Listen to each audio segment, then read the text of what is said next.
नमस्कार दोस्तों, स्वागत है आपका अपने YouTube चैनल एकलव्य ई पाठशाला में। दोस्तों, यदि आप किसी प्रतियोगी परीक्षा की तैयारी कर रहे हैं, तो आज का यह वीडियो आपके लिए बहुत ही महत्वपूर्ण है। आज की इस वीडियो में हम सन 2022 में जो पुरस्कार एवं सम्मान प्रदान किए गए हैं, उनके प्रश्न पढ़ेंगे, उसकी व्याख्या पढ़ेंगे और पूरी डिटेल में पढ़ेंगे। तो यकीन मानिए, आप इस वीडियो को अंत तक जरूर देखिए। परीक्षा में आपको सफलता प्राप्त करने में यह वीडियो बहुत ही महत्वपूर्ण साबित होगा। तो आइए दोस्तों, प्रारंभ करते हैं आज का सबसे पहला प्रश्न। सितंबर 2022 में निम्नलिखित में से किसे 52वां दादा साहेब फाल्के पुरस्कार दिया गया है? इसका सही जवाब है आशा पारेख। आइए इसकी व्याख्या पढ़ते हैं। सितंबर 2022 में आशा पारेख को 52वां दादा साहेब फाल्के पुरस्कार से सम्मानित किया गया। आप याद रखिएगा कि यह जो पुरस्कार है आशा पारेख को वर्ष 2020 के लिए प्रदान किया गया है।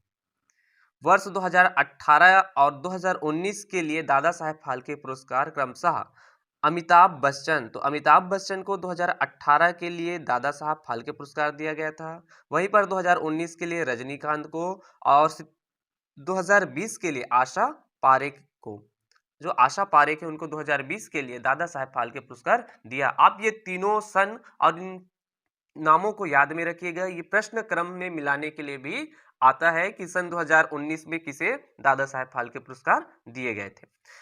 यह जो पुरस्कार है भारतीय फिल्म जगत का सबसे बड़ा पुरस्कार है और इसे 1969 में स्थापित किया गया था।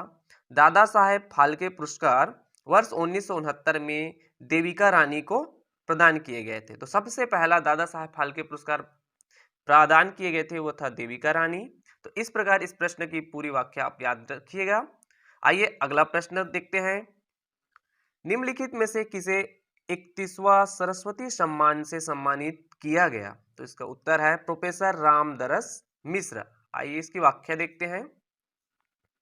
भारत के प्रसिद्ध कवि साहित्यकार प्रोफेसर रामदरस मिश्र को 31वां सरस्वती सम्मान से सम्मानित किया गया है। प्रोफेसर रामदरस मिश्र को यह पुरस्कार उनकी कविता का नाम भी याद रखिएगा, मैं तो यहाँ हूँ, के लिए दिया गया है। सरस्वती सम्मान की स्थापना 1991 में की गई थी और यह जो पुरस्कार है उसको बिरला फाउंडेशन के द्वारा साहित्य के क्षेत्र में दिया जाता है। आप इसे याद रखिएगा। अगला प्रश्न है, भारत के पहले सीडीएस, तो याद रखिएगा भारत के प्रथम सीडीएस थे जनरल बिपिन रावत। इनको मरणोपरांत कौन सा पद्म पुरस्कार दिया गया है? इसका सही उत्तर है पद्म विभूषण। आइए इसकी व्याख्या देखते हैं। भारत के पहले सीडीएस जनरल बिपिन रावत को मरणोपरांत पद्म विभूषण पुरस्कार से सम्मानित किया गया है। याद रखिएगा भारत का सर्वोच्च सम्मान है भारत रत्न, उसके बाद पद्म विभूषण का स्थान आता है। वर्ष 2022 में कुल 128 पद्म पुरस्कार दिए गए, जिनमें से 4 पद्म विभूषण थे, 17 पद्म भूषण और 107 पद्म श्री पुरस्कार शामिल थे। प्रभा अत्रे को कला के क्षेत्र में पद्म विभूषण प्रदान किया गया। वहीं पर राधेश्याम खेमका को साहित्य एवं शिक्षा के क्षेत्र में, जनरल बिपिन रावत को लोक सेवा के क्षेत्र में और कल्याण सिंह को लोक मामलों के क्षेत्र में वर्ष 2022 का पद्म विभूषण पुरस्कार से सम्मानित किया गया है। अगला प्रश्न, वर्ष 2022 के लिए किसे 97वां ज्ञानपीठ पुरस्कार दिया गया है? तो इसका सही उत्तर है दामोदर मैवजो। आइए इसकी व्याख्या देखते हैं। 97वां ज्ञानपीठ पुरस्कार दामोदर मैवजो को दिया गया है।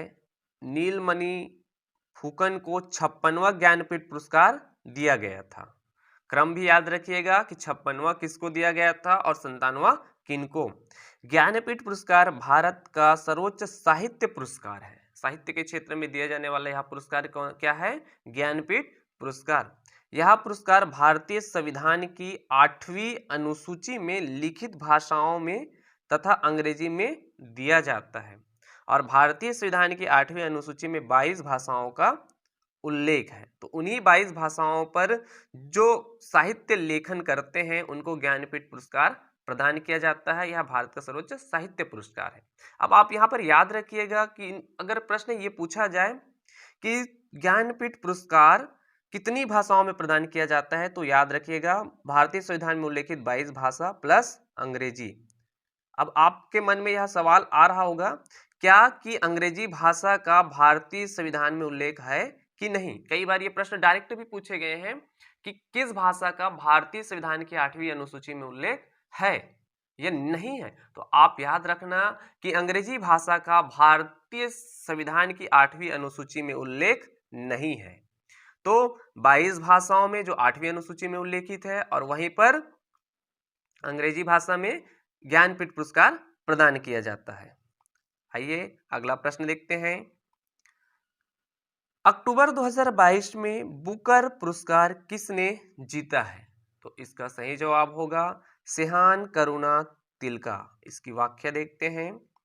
बुकर पुरस्कार किसी साहित्यकार को अंग्रेजी में प्रकाशित उपन्यास के लिए दिया जाता है।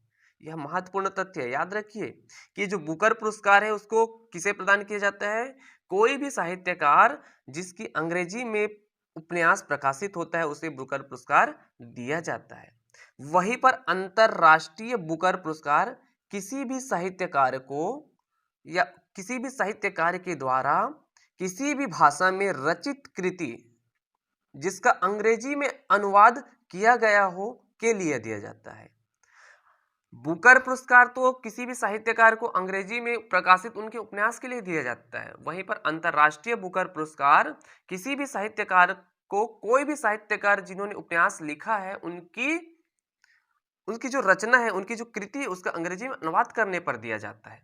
वर्ष 2022 के लिए जो बुकर पुरस्कार है वो सेहान करुणा तिलका को दिया गया जो कि श्रीलंका से है, जबकि अंतरराष्ट्रीय बुकर पुरस्कार गीतांजलि शर्मा भारत को दिया गया है।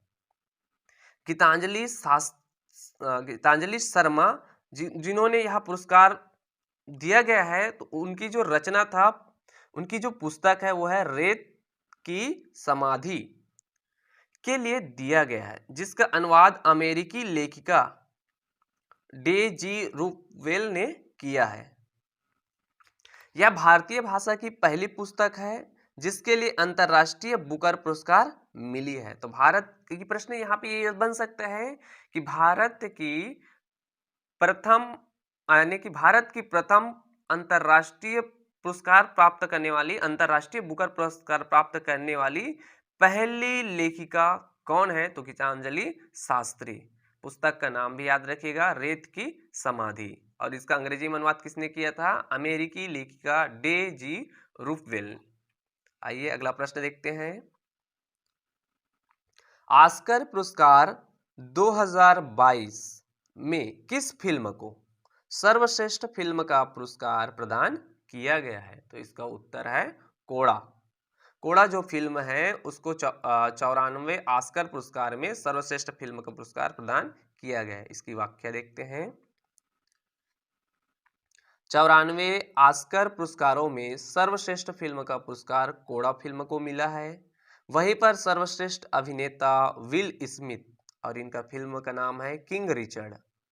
सर्वश्रेष्ठ अभिनेत्री जेसिका चैस्टेन।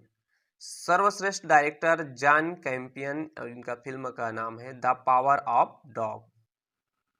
अगला प्रश्न, निम्नलिखित में से किस व्यक्ति या संस्था को शांति के क्षेत्र में वर्ष 2022 के लिए नोबेल पुरस्कार से सम्मानित किया गया है। तो इसका सही उत्तर है उपरोक्त सभी को। याद रखना परीक्षाओं में नोबेल पुरस्कार से प्रश्न पूछे जाते हैं। तो 2022 का जो शांति का नोबेल पुरस्कार है उसे उपरोक्त सभी को प्रदान किया गया है। इसकी व्याख्या देखते हैं। नोबेल पुरस्कारों की शुरुआत, ये भी प्रश्न कई बार एग्जाम में देखने को मिलता है कि नोबेल पुरस्कार की शुरुआत किनके याद में की गई थी। तो याद रखिएगा ये जो नोबेल पुरस्कार इसकी शुरुआत अल्फ्रेड नोबेल की याद में वर्ष 1921 में की गई थी।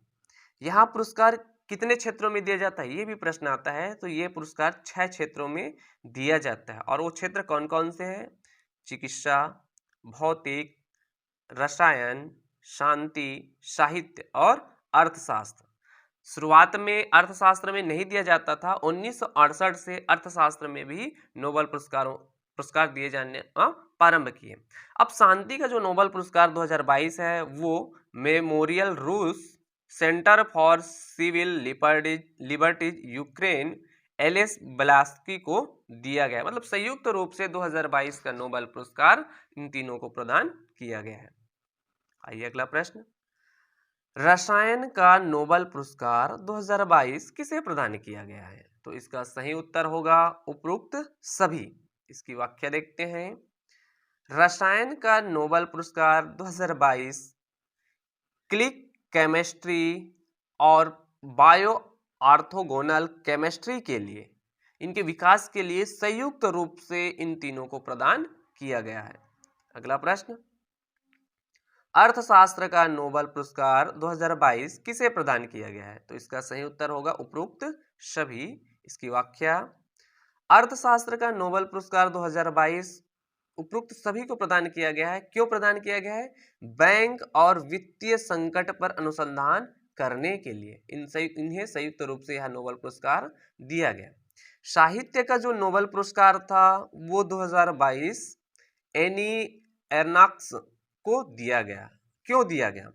क्योंकि वह आसान भाषा में गंभीर मुद्दों पर बात करने और लेखन में साहस के साथ संवेदना दर्शाने हेतु दिया गया है। किसे दिया गया है साहित्य का नोबेल पुरस्कार? एनी एर्नाक्स को। अगर ये प्रश्न आए तो इसका उत्तर ये होगा। वहीं पर कुछ और तथ्य है कि जो चिकित्सा का जो नोबेल पुरस्कार है 2022 का, उसे किसे प्रदान किया गया? तो स्वाते पाओ को यह पुरस्कार प्रदान किया गया। क्यों प्रदान किया गया? क्यों प्रदान किया गया? तो इसका उत्तर है कि मानव के क्रमिक विकास पर खोज करने के लिए यह पुरस्कार स्वाते पाओ को प्रदान किया गया, चिकित्सा का नोबेल पुरस्कार।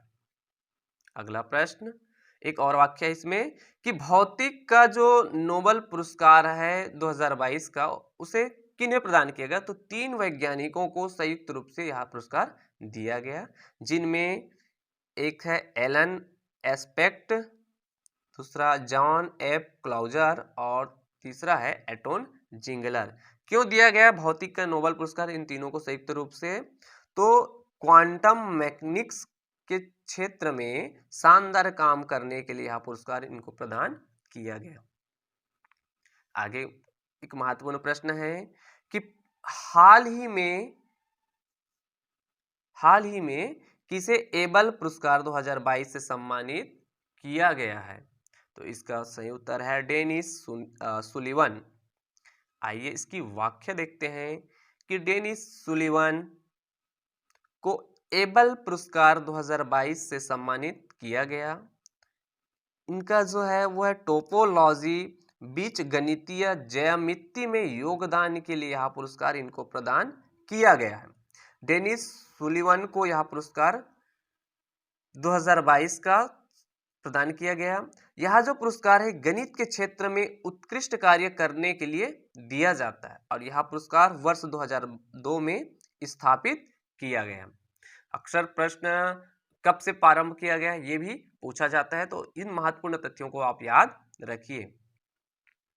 प्रश्न, निम्नलिखित में से किन व्यक्तियों या व्यक्ति को रेमन मैग्सेसे पुरस्कार 2022 से सम्मानित किया गया? तो इसका सही उत्तर है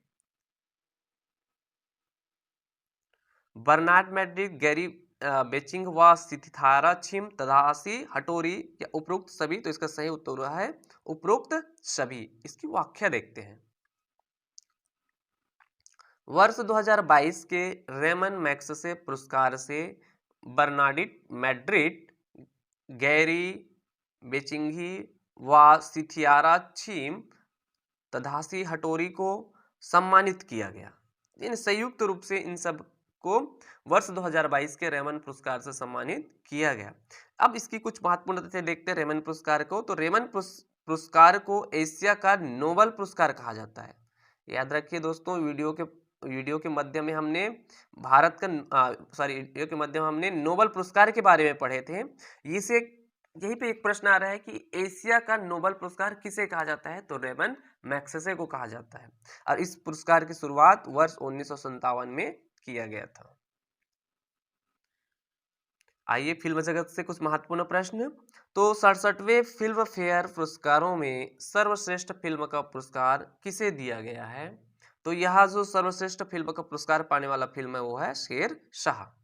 आइए इसकी कुछ महत्वपूर्ण तथ्य देख लेते हैं कि 67वें फिल्म पुरस्कार में सर्वश्रेष्ठ अभिनेता रणवीर सिंह को, उसके फिल्म था 83। वहीं पर सर्वश्रेष्ठ अभिनेत्री कृति सेनन फिल्म मिमी, और सर्वश्रेष्ठ निर्देशक विष्णुवर्धन फिल्म था शेर शाह। सर्वश्रेष्ठ फिल्म का पुरस्कार प्राप्त करने वाला फिल्म है शेर शाह और इसका निर्देशक है विष्णुवर्धन। निम्नलिखित में से किस फिल्म को दादा साहेब फाल्के पुरस्कार 2022 में फिल्म ऑफ द ईयर का अवार्ड मिला है, तो इसका सही उत्तर है पुष्पा द राइज। आइए इसकी कुछ तथ्य देख लेते हैं। दादा साहेब फाल्के पुरस्कार 2022 फिल्म ऑफ द ईयर पुरस्कार पुष्पा द राइज को मिला है। वहीं पर सर्वश्रेष्ठ फिल्म का पुरस्कार शेरशाह को, सर्वश्रेष्ठ अभिनेता रणवीर सिंह, इनका फिल्म था MP3, और सर्वश्रेष्ठ अभिनेत्री कृति सेनन फिल्म मिमी के लिए मिमी को प्रदान किया गया है। वर्ष 2022 के लिए किसे पुलित्जर अवार्ड से सम्मानित किया गया है, तो इसका उत्तर है उपरोक्त सभी को। आइए इसके महत्वपूर्ण तथ्य देखते हैं कि वर्ष 2022 के लिए 4 व्यक्तियों को पुलित्जर अवार्ड से सम्मानित किया गया है, जिनमें सना इरशाद मट्टू, अमित दवे, अदनान आबिदी, दलित सिद्दीकी। पुलित्जर अवार्ड पुरस्कार पत्रकारिता के क्षेत्र में दिए जाने वाला सर्वोच्च पुरस्कार है और इसे वर्ष 1917 में स्थापित किया गया था। आइए अगला प्रश्न देखते हैं कि निम्नलिखित में से किसे बांग्ला अकादमी पुरस्कार से सम्मानित किया गया है। प्रथम बांग्ला अकादमी पुरस्कार से सम्मानित किया गया है, तो इसका उत्तर होगा ममता बनर्जी, जो पश्चिम बंगाल की वर्तमान मुख्यमंत्री है ममता बनर्जी, उन्हें पहले बांग्ला अकादमी पुरस्कार से सम्मानित किया गया है। तो दोस्तों आज का यह वीडियो पुरस्कार एवं सम्मान जो कि परीक्षा में पूछे जाने वाले प्रश्नों के महत्वपूर्ण तथ्यों को शामिल किया गया था। आपको मेरा यह मेहनत पसंद आए तो आप इस चैनल को सब्सक्राइब कीजिए, साथ ही वीडियो को लाइक कीजिए, शेयर कीजिए और मुझे आपके लिए परीक्षा उपयोगी तथ्यों का वीडियो बनाने के लिए प्रोत्साहित कीजिए। आप सभी का बहुत बहुत धन्यवाद।